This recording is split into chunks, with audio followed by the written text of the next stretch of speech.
Hi, everyone. I'm Walt Gray, and here's what's happening. Former Vice President Joe Biden is celebrating Super Tuesday victories in 9 states. With some states still too close to call, the former vice president swept the South, but Bernie Sanders appears to be ahead in California, which has the most delegates. Super Tuesday was also the first time Mike Bloomberg was on the ballot, and while he did get his first delegates, the former New York mayor failed to win in any state.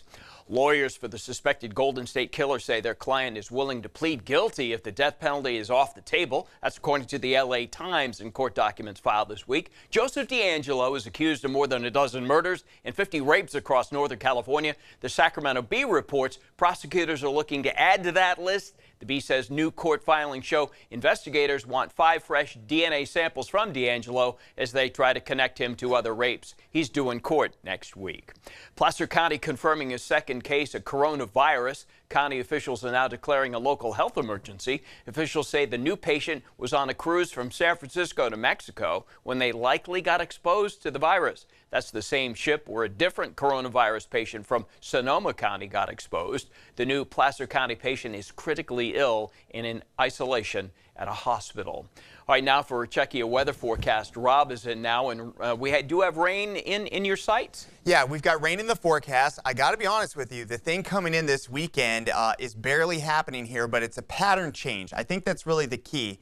Usually the way that these things break down for big changes in the weather is you need that 1-2 punch. You need one to kind of open up the window, and then it's the second series of storms when you really start to rack up something different. Today, though, that is not happening. There will not be a lot of wind today, so watch out for the mosquitoes. We tied or broke a ton of records yesterday with highs in the mid to upper 70s. Red Bluff hit 83 degrees.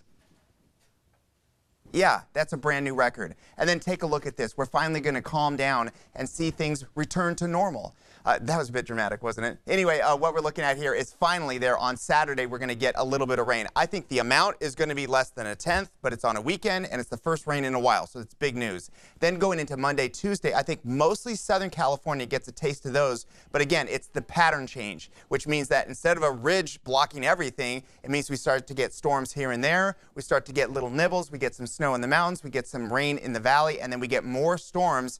And the high pressure ridge has a very difficult time setting up again. So once we get to this weekend, it's a totally different world.